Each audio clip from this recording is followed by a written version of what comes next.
Kanpur police और Kanpur medical department द्वारा अब तक संयुक्त रेड में 6 लोगों को हम लोगों ने अरेस्ट करा है, जो मानव अवैध मानव के अंगों का जो है ट्रांसप्लांट कराते थे अवैध ढंग से। उन लोगों को पकड़ा है। यहाँ पर हॉस्पिटल के मालिक जिनके यहाँ पर ये ट्रांसप्लांट कराया गया था वो आहूजा हॉस्पिटल है, उनके जो ओनर और डॉक्टर दोनों को पकड़ा जा चुका है। जो किंग पिन था वहां पर शिवम अग्रवाल, उसको पकड़ा जा चुका है। और जो डॉक्टर जो करता था वो अभी यहाँ पर उनकी टीम वो जो है फरार है। इसमें जिन ऑपरेशन करने के बाद 2 अन्य हॉस्पिटलों में जो डोनर है और जो रिसिपिएंट है उनको अलग अलग हॉस्पिटलों में भेजा जाता था, वो लिंक हमने ढूंढ लिया और उनके जो ओनर है उनको भी अरेस्ट किया जा चुका है। ये घटना इस प्रकार से, एक लड़का आयुष है जो डोनर है, जो एमबीए का स्टूडेंट है और देहरादून में पढ़ता है, और एक रेसिपिएंट है पारुल तोमर, ये मेरठ की रहने वाली हैं। इनकी 8 साल से किडनी फेलियर का केस चल रहा था और पारुल के संपर्क में डॉक्टर अफजाल आते हैं। जनरली ये जो जहां डायलिसिस होता है उनको अपना टारगेट बनाते हैं और वहां पर पोटेंशियली जो रिसिपिएंट हैं उनके बारे में जानकारी इकट्ठा करते हैं। फिर टेलीग्राम के आधार पे इन्होंने संपर्क करा है और ये आयुष लड़का जो है एक म्यूल अकाउंट को इसने ओपन करा है और ये साइबर से रिलेटेड भी इसका हमें बैकग्राउंड पता लगा है। और इसकी और अफजाल के बीच में आपस में बातचीत होती है और 6 लाख रुपए में किडनी डोनेट करने की बात आती है और इसको पैसे की आवश्यकता थी, तो ये लड़का यहाँ पर आकर के अपने एक किडनी को इसने डोनेट करने के लिए ये वहां पर ऑपरेट करा गया है और रेसिपिएंट भी आती हैं।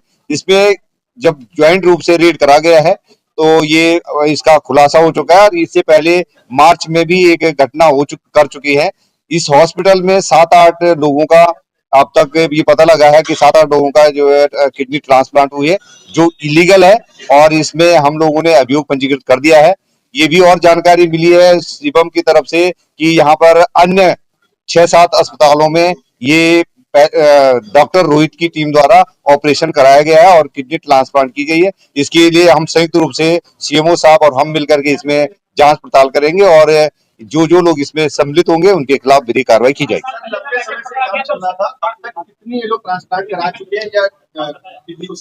ये अभी तक जो शिवम ने बताया है उसने 7-8 केसेस बताए हैं जो आहूजा हॉस्पिटल में, और कानपुर में 40-50 केसेस उसने होना बताया है। जिसमें खास बात एक है कि एक साउथ अफ्रीकन जो है लेडी का भी यहाँ पर ट्रांसप्लांट किया गया है।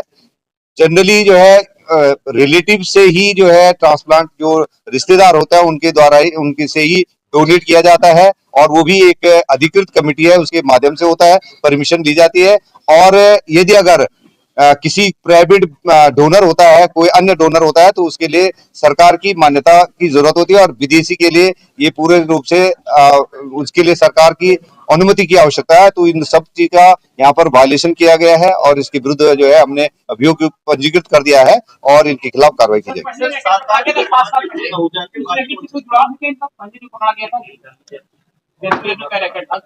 अभी उसकी जांच पड़ताल की जा रही है। आहूजा के अलावा और कौन से अस्पताल थे क्योंकि वहां भी हुआ है? ये अभी हम लोगों के कुछ अस्पताल का नाम आए हैं तो उन पे हम लोग जांच पड़ताल कर रहे हैं। संयुक्त रूप से सीएमओ साहब की टीम और हमारी टीम काम करेंगे, तो इसमें जो लोग इसमें लिप्त हैं उनके खिलाफ कार्रवाई की जाएगी। लंबे समय से इस तरह का जो सिंडिकेट पनप रहा था, क्या लगता है किसका संरक्षण था? ये अभी किसी भी का संरक्षण का नहीं लगे, बहुत ही गोपनीय ढंग से ये गतिविधि को अंजाम दिया जाता रहा है और कुछ इनपुट आ रहे थे, उस इनपुट के बेसिस पर हमने पूर्व में भी एक हॉस्पिटल को सीएमओ साहब को अनुरोध किया था, तो उन्होंने जांच पड़ताल करा है और उस हॉस्पिटल को बंद करा गया है। उसी के जो जिनका वो हॉस्पिटल बंद हुआ, उन्हीं लोगों ने फिर अभी 5-6 दिन पहले एक नया हॉस्पिटल चालू कर दिया था और उस पर भी अब कार्रवाई की जाएगी। तो ये लगातार सूचनाएं मिलती है और हम लोग संयुक्त रूप से इसमें कार्रवाई कर रहे हैं। नहीं, डोनर के अभी वो उसके उनका उपचाराधीन है, आईसीयू में है। डोनर भी और रेसिपिएंट दोनों का इलाज चला, हमारे सरकारी हॉस्पिटल हैलेट में उनका उपचार करा और हमारे एक्सपर्ट डॉक्टरों के द्वारा उनका उनका चिकित्सा का ध्यान दिया जा रहा है। तो जितने लोग आहूजा अस्पताल के बाद जो पेशेंट थे ऑपरेशन होने के बाद दूसरे हॉस्पिटल में शिफ्ट किए गए, तो जिन हॉस्पिटलों में शिफ्ट किए गए क्या उनका रजिस्ट्रेशन था? सीएमओ साहब सामने बैठे हुए, और किस तरीके के सैकड़ों अस्पताल पनप रहे हैं शहर के अंदर जिनके पास ना कोई मानक है ना कोई रजिस्ट्रेशन है, तो इनकी चलाने की जिम्मेदारी या सीएमओ साहब ने अभी तक क्या कार्रवाई की? ये इस जिस केस में 3 हॉस्पिटल अभी तक इन्वॉल्व थे, एक हॉस्पिटल आहूजा, दूसरा प्रिया और तीसरा मिडलाइफ। आहूजा हॉस्पिटल और प्रिया हॉस्पिटल का रजिस्ट्रेशन है और मिड लाइफ का कोई रजिस्ट्रेशन नहीं है, लेकिन मिड लाइफ अभी चालू करा था, कुछ पिछले मार्च में 5-6 दिन पहले ही चालू करा है। इस जो ओनर है, इसका पूर्व में एक आरोही हॉस्पिटल था, उसको सीएमओ साहब ने सील कर दिया था। तो अभी ऐसे जो अनधिकृत जो अगर हॉस्पिटल चल रहे हैं, उसके संयुक्त अभियान चला करके ऐसे के खिलाफ कार्रवाई की जाएगी। अभी जो हमारे 3 डॉक्टर ऐसे हैं जिनके बारे में पता लगा है, वो मेरठ के हैं, जो अफजाल के साथ के हैं, और डॉक्टर रोहित की टीम में जिसमें एनेस्थीसियन, जिसमें सर्जन और उनके स्टाफ, वो लोग अभी हमारे पकड़ से बाहर है, उनसे पूछताछ हो रही है, और वो खुद भी अपना मेडिसिन भी लेकर के आते हैं, सारा सिस्टम अपना लेके आते हैं, जो उन्हें सारी रिकवरी हमारे पास है। तीनों हॉस्पिटल की डीवीआर हमारे पास है, उसकी स्टडी की जा रही है। उनके मोबाइल फोन के उन्होंने डेटा डिलीट कर रखे हैं, उस पर भी हमारी टीम जो है काम कर रही है। अभी तक हमारे पास कानपुर का ही हम लोग कर रहे हैं, और इसमें क्योंकि एनसीआर के डॉक्टर्स के बारे में हायर सेंटर कौन था इसके बारे में अब और आगे जांच पड़ताल की जाएगी।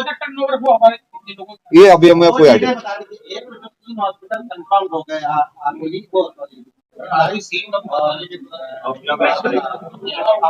और ध्यान देने की बात है कि जिसमें ये इस प्रकार की इलीगल ऑर्गन ट्रांसप्लांटेशन का काम होता है, उनका लाइसेंस तुरंत निरस्त हो जाता है। और उन लोगों के लिए, जैसे मैंने बताया, कि जो लोग इसमें इन्वॉल्व हैं, डॉक्टर और जो स्टाफ इन्वॉल्व है, उनको 10 साल की तक की सजा और 5 लाख से लेकर के 20 लाख तक का जुर्माना का प्रावधान है।